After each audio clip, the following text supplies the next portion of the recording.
মাত্র দুটি উপকরণ দিয়ে অসম্ভব মজাদার এই ডেজার্ট আইটেমটি তৈরি করা একেবারেই সহজ। ছোট থেকে বড় আশা করছি সবার অনেক বেশি পছন্দ হবে এই ডেজার্টটি। পার্সোনালি কিন্তু আমার কাছে এই ডেজার্টটি অনেক বেশি ভালো লেগেছে এবং আমার ফ্যামিলিতে মোটামুটি সবাই অনেক বেশি পছন্দ করেছে। আর সেই সাথে এটি কিন্তু অনেক হেলদি একটি খাবার। বাই দ্য ওয়ে, আসসালামু আলাইকুম এভরিওয়ান, ওয়েলকাম টু নবা ইসলাম কিচেন। কী অবস্থা, সবাই কেমন আছেন? আশা করছি আল্লাহর রহমতে অনেক বেশি ভালো আছেন। আজকের ভিডিওটি আপনাদের জন্য অনেক বেশি হেল্পফুল হবে, তো ভিডিওটি না টেনে সম্পূর্ণ দেখার অনুরোধ রইল। চলে যাচ্ছি মূল রেসিপিতে। প্রথমে কিন্তু এখানে হাফ কাপের মতো সাবুদানা নিয়েছি, আর আমি এখানে ইন্ডিয়ান যে সাবুদানাটা আছে সেটাই নিয়েছি। আপনারা চাইলে আপনাদের পছন্দ মতো যে কোনো ব্র্যান্ডের বা বাংলাদেশিও নিতে পারেন। এরপর এখানে আমি সাবুদানাটা দিয়ে দিলাম, আমি এটা সেদ্ধ করে নিব। আর এখানে আমি মোটামুটি 2 কাপের মতো পানি অ্যাড করেছি। এবার ঢেকে এটা আমি রান্না করে নিচ্ছি সম্পূর্ণ সেদ্ধ হওয়া পর্যন্ত। ফাইনালি দেখতে পাচ্ছেন একেবারে স্বচ্ছ একটা কালার চলে এসেছে, আর এটা বুঝতে হবে সেদ্ধ হয়ে গিয়েছে।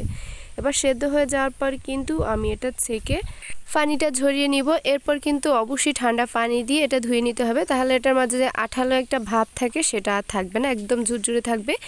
ফাইনালি দেখতে পাচ্ছেন আমি কিন্তু একটা চাল নিতে ছেঁকে নিয়েছি। এরপর এটা আমি ঠান্ডা পানি দিয়ে ধুয়ে নিয়েছি। এখন কিন্তু এটা একদম ঝুরঝুরে আছে। এরপর আমি এটা একটা সাইডে রেখে এখানে আমি মোটামুটি হাফ লিটারের মতো দুধ নিয়েছি, আর দুধটা আমি কিছু সময় জাল করে নিব, তাহলে কিন্তু এটা অনেকটা কমে যাবে। এরপর কিন্তু দুধের মাঝে সামান্য 1 চিমটি লবণ ব্যবহার করেছে। যারা মিষ্টি খাবারের লবণ খেতে চান না তারা চাইলে এটি স্কিপ করতে পারেন, তবে লবণ দিলে কিন্তু যে কোনো মিষ্টি খাবারের স্বাদটা ভালো আসে। তো এইদিকে কিন্তু আমার দুধটা জাল করা হয়ে গিয়েছে। এবার আমি দুধটা অন্য একটা বাটিতে ট্রান্সফার করে নিয়ে এবার এখানে আবারও অ্যাড করে দিচ্ছি 1 কাপ পানি নিয়েছি। সেই সাথে এখানে মোটামুটি 2.5 চা চামচ পরিমাণ আগার আগার পাউডার অ্যাড করেছি। আর আগার আগার পাউডারটা হচ্ছে যে কোনো তরল খাবারকে ঘনত্ব তৈরি করে, তো আমি এটা জেলি বানিয়ে নিব সেই জন্য। সাথে আমি এখানে 2.5 চা চামচ পরিমাণ কফি পাউডার অ্যাড করেছি।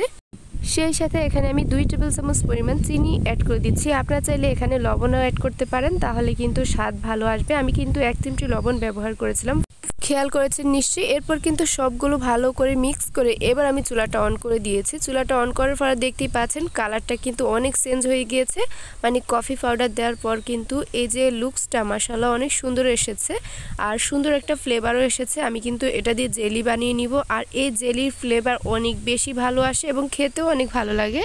প্রায় 5 মিনিটের মতো জাল করার পর দেখতেই পাচ্ছেন আমি একটা বাটিতে এটা ট্রান্সফার করে নিচ্ছি, আর এটা ঠান্ডা হতে রেখে দিব, তাহলে কিন্তু সুন্দর একটা জেলি তৈরি হয়ে যাবে। আমি এভাবেই রেখে দিচ্ছি প্রায় 30 মিনিটের মতো। ফিরে আসলাম প্রায় 30 মিনিট পর। দেখতেই পাচ্ছেন একেবারেই কিন্তু জেলিগুলো আমার পারফেক্টলি তৈরি হয়ে গিয়েছে। পরবর্তী সময় কিন্তু আমি 2টি বাটিতে এটা সেট করে নিয়েছি। প্রথমে দেখলাম একটা বাটিতে একটু বেশি হয়ে যায়, ভারী হয়ে যায়, সেজন্য আমি পরবর্তী সময় এবার কমিয়ে আরেকটা বাটিতেও এটা ট্রান্সফার করে নিয়েছিলাম। ফাইনালি দেখতে পাচ্ছেন একটা নাইফের সাহায্যে কিন্তু স্কোয়ার শেপ দিয়ে এটা কেটে নিচ্ছি। আপনারা চাইলে আপনাদের পছন্দ মতো যে কোনো কাট করে এটা কেটে নিতে পারেন। আর এই জেলগুলো এত বেশি সুন্দর এবং সফট হয়েছে, আপনারা খেয়াল করেছেন নিশ্চয়ই, এত ভাল লাগছে আমারগুলো। আসলে আমরা যখন একটা খাবার তৈরি করি বা যে কোনো জিনিস তৈরি করি, তখন সেটা যদি পারফেক্ট হয় তাহলে কিন্তু আমাদের কাছে অনেক বেশি ভালো লাগে। তো আমারও সেই রকমই, এটা কিন্তু আমার কাছে অনেক বেশি ভালো লাগছিল এটা হাত দিয়ে ধরতে। তো ফাইনালি কিন্তু আমি 2টি জেলু কাট করে নিয়েছি। এবার আমি চলে যাচ্ছি নেক্সট স্টেপে। বড় দেখে একটা মিক্সিং বাটি নিয়েছি, আর সেখানে আমি দিয়ে দিলাম যে দুধটা আমি জাল করে রেখেছিলাম, সে দুধটা দিয়েছি। মোটামুটি এখানে 1 কাপের থেকে অনেক বেশি হয়েছে। এরপর কিন্তু এখানে আমি 1 টেবিল চামচ পরিমাণ চিনি দিয়েছি। আপনারা চাইলে চিনিটা আপনার টেস্ট অনুযায়ী ব্যালেন্স করে নিতে পারবেন। সাথে আমি জেলগুলো অ্যাড করেছি এবং 1 টেবিল চামচ পরিমাণ গুঁড়া দুধও অ্যাড করেছি। সাবুদানাটাও সেই সাথে অ্যাড করে দিয়েছি, আর সবগুলো কিন্তু ভালো করে এবার মিক্স করে নিয়েছি।